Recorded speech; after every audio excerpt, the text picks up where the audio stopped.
Halo guys, assalamualaikum warahmatullahi wabarakatuh. Selamat sore teman-teman semua. Nah guys, saya lagi di lahan semangka lagi yang sekarang usianya 27 hari setelah tanam. Dan sekarang sudah mulai banyak juga yang berbuah, masih kecil-kecil. Nah, jadi insya Allah besok mau saya polinasi. Dan tadi sudah saya mulai polinasi satu persatu bersama sang istri tercinta. Nah guys, banyak pertanyaan yang muncul di kolom komentar mengenai, kurang lebih komentarnya rata-rata seperti ini. Bang, itu tanamannya tidak dipangkas cabangnya, atau bang, buahnya disortir apa enggak, atau dibuang sebagian atau enggak, atau buahnya disisakan berapa per pohon, cabangnya disisakan berapa per pohon. Jadi rata-rata pertanyaannya seperti itu, kesimpulannya.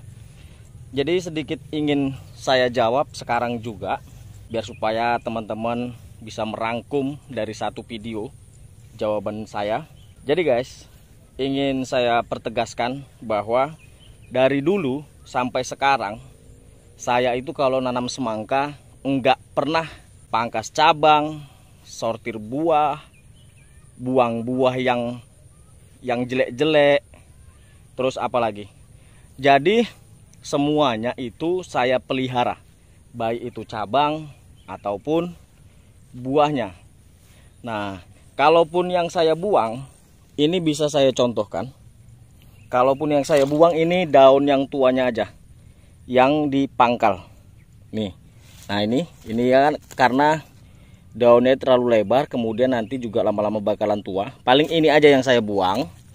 Alasannya karena biar supaya nanti gampang kita melakukan perawatan pengocoran. Makanya ini saya buang. Dan kemudian ini juga udah nggak berfungsi karena sudah tua. Jadi ini saya buang aja. Nah, mengenai buah juga demikian. Saya nggak ada buang-buang buah. Nah, alasannya sederhana seperti ini. Kita nanam semangka itu yang mau kita cari buah. Kemudian kalau nggak ada buah, apa yang mau dihasilkan? Nah, jadi ini versi saya ya. Mungkin teman-teman beranggapan yang lain. Ya ini versi saya. Kalau memang kurang terima, ya harap maklum. Karena nggak ada petani yang hebat, nggak ada petani yang jago, dan nggak ada petani yang sempurna. Contohnya saja, kalau nanam apapun kita, pasti ada yang mati, ada yang jelek, ada yang nggak berhasil. Itu sudah lumrah. Karena petani ini tantangannya sangat banyak. Mulai dari alam, mulai dari harga, mulai dari apa lagi, wherever. Semua berhubungan. Nah, jadi kembali ke topik utama. Saya itu kalau nanam semangka, nggak saya buang buahnya, ya karena itu tadi. Karena logikanya, apakah kita yakin semua tanamannya ini berbuah lebat? Kita kan nggak tahu, kita nggak yakin dan kita nggak tahu. Makanya ya sudah, biarin aja apa adanya. Satu lagi ingin saya tambahkan, kenapa saya itu nggak saya sortir buahnya, saya biarkan aja ya karena sangat sangat sayang kalau buah itu disortir atau dibuang. Ya alasannya sederhana, buah semangka ini walaupun dia kecil, tapi dia tetap laku. Sekecil-kecilnya buah semangka, pasti dia di atas 1 kilo. Nah, kalau udah 1 kilo, dia laku. Walaupun harganya enggak seperti yang buah-buah super. Nah, demikian. Tapi, kalau dikumpulin dengan luas lahan setengah hektar lebih ini, buah-buah yang kecil itu hasilnya bisa untuk pengolahan lahan, jetornya lah bahasanya. Kan lumayan, daripada dibuang, uangnya kan bisa dimanfaatkan untuk pengolahan lahan ketika nanti turun tanam padi. Nah, kemudian cabang juga nggak pernah saya potong-potong, nggak pernah saya buang-buang, nggak pernah saya pangkas, whatever, apapun, nggak pernah saya buang. Karena buah itu tumbuhnya pasti di batang. Nggak mungkin buah itu tumbuhnya di daun. Nah, demikian. Kemudian setiap batang dia nggak bisa menghasilkan 10 buah. Maksimal dia 2 buah atau 3 buah. Nah, jadi setiap cabang belum tentu menghasilkan buah. Jadi untuk apa kita buang kan gitu kan. Alasan lain saya nggak mau sortir buah adalah saya ilustrasikan seperti ini ya. Seandainya kita pelihara satu pohon itu hanya satu buah saja, katakanlah kita berharap buah itu bisa menjadi super. Saat super-supernya buah semangka itu ya paling maksimal 12 kilo per buah. Tapi itu belum tentu juga. Rata-rata kita anggap aja 9 kilo. Sementara ini semangkanya saya pelihara semua, nggak ada saya sortir-sortir. Jadi per buah itu anggap aja rata-rata per pohonnya itu 3 buah. Dan rata-rata buahnya itu per pohon 6 kilo saja kita anggap. Nah demikian, jadi 6 dikali 3 buah itu sudah 18 kilo. Sementara yang satu buah itu hanya menyisakan anggap aja 12 kilo. Jadi kalau dihitung dari bobot, tentunya yang 3 buah lebih menang, lebih unggul. Walaupun bobotnya hanya 6 kilo, tapi dia 3 buah, jika dihitung menjadi 18 kilo. Sementara yang satu buah itu hanya 9 kilo, mentok-mentok dia 12 kilo per buahnya. Jadi sama-sama kita ketahui yang namanya semangka itu nggak pernah yang namanya sampai di atas 20 kilo. Pasti mentok-mentoknya itu 12 kilo. Itu pun sudah jarang-jarang kita dapatkan dengan bobot yang 12 kilo tersebut. Nah demikian. Karena saya nanam semangka ini ya bukan cuman kali ini aja, bahkan sudah berulang-ulang. Kalau teman-teman yang mengikuti video saya dari dulu pasti tahulah perjalanan YouTube saya itu isinya apa aja. Ya kalau nggak ternak bebek, ternak kerbau, tanam semangka, tanam cabai, kemudian tanam padi. Pasti itu aja. Kalaupun ada saya selingi dengan kinerja saya, dengan tempat kerja saya saat evakuasi mayat di laut. Kemudian kalau kita potong, kita kan nggak tahu cabang yang mana yang berbuah. Kita nggak ngerti cabang yang mana yang berbuah, cabang mana yang berbuah kualitas, dan cabang yang mana yang berbuah super. Kita nggak ngerti. Karena namanya pemangkasan cabang, otomatis kita lakukan sebelum berbuah. Minimal buah itu masih kecil-kecil. Nah, salah satu contoh, kalau tanaman semangka ini di buah pertamanya dia keluar buah, pentil bahasa Jawanya. Nah, sementara kalau masih pentil itu kita kan nggak tahu dia bisa besar atau enggak. Setelah saya perhatikan dari dulu, buah pertama itu kadang-kadang ada yang jadi, kadang-kadang ada yang enggak, kadang ada yang besar, kadang ada yang masih kecil dia bagus, lonjong. Lama-lama ketika dia umur 10 hari atau 1 minggu, dia nggak bisa besar, dia seperti melinjo. Nah jadi kalau seandainya kita tahu itu bakalan seperti itu, bisa kita buang. Tapi kalau seandainya kita nggak tahu akhir dari perkembangannya, kan sayang kalau kita buang. Nah demikian.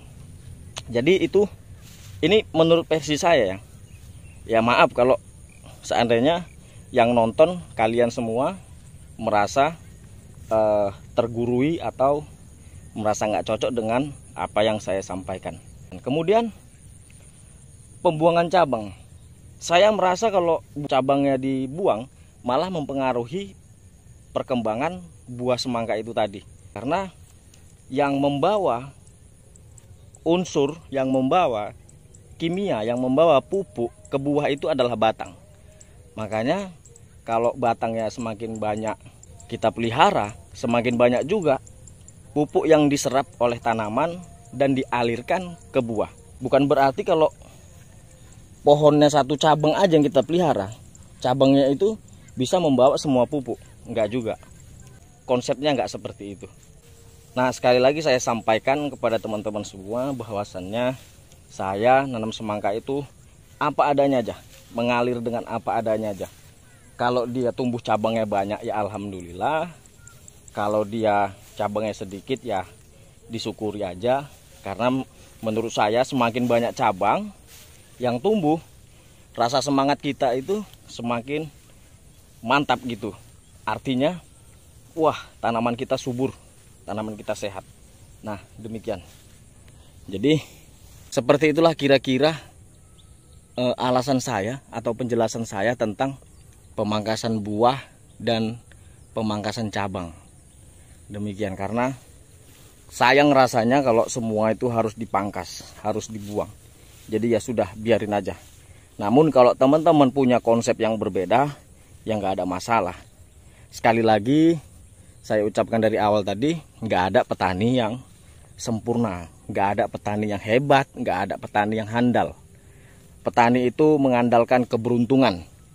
Jadi tutorial yang saya sampaikan ini di YouTube adalah tutorial untuk membantu teman-teman yang khususnya masih pemula, yang bingung macam mana cara nanam semangka, perawatannya, pupuknya. Jadi itu, saya tidak menggurui, saya hanya menebar apa namanya, kebaikan lah istilahnya, menebar cara-cara. Karena banyak juga teman-teman yang masih pemula yang pingin nanam semangka tapi nggak tahu caranya. Ya mungkin dari YouTube ini saya bisa berbagi informasi kepada teman-teman yang khususnya ya, yang masih pemula yang ingin belajar. Nah demikian. Jadi kalau teman-teman ya ingin tanya-tanya, ya nggak ada masalah, pasti saya jawab. Walaupun kadang-kadang saya membalasnya itu sedikit agak lambat atau gimana, karena ya teman-teman tahu sama-sama saya juga punya kerjaan, saya juga punya kesibukan, punya keluarga, semuanya. Jadi pandai-pandailah membagi waktu. Ini saja saya membuat video setelah saya pulang angon mengembala kerbau. Saya sempatkan ke ladang menyampaikan sesuatu hal, pertanyaan dari teman-teman yang lain. Nah gitu dia. Jadi guys, sambil cerita, tangan juga sambil bekerja biar semuanya efisien. Gitu dia. Aduh. Oke guys, karena berhubung sudah hampir maghrib, di masjid sudah mulai ngaji-ngaji, pertanda waktu memasuki maghrib. Jadi saya sambil jalan pulang. Ya semoga apa yang saya sampaikan ini bisa membawa dampak positif bagi teman-teman semua, khususnya yang pemula, saling berbagi ilmu, saling berbagi informasi. Oke guys, maaf bila ada salah kata. Akhir kata saya ucapkan assalamualaikum warahmatullahi wabarakatuh. Selamat menunaikan ibadah sholat maghrib. Sampai ketemu di episode selanjutnya. Jangan lupa subscribe channel YouTube saya, karena subscribe itu gratis dan berpahala. Bye.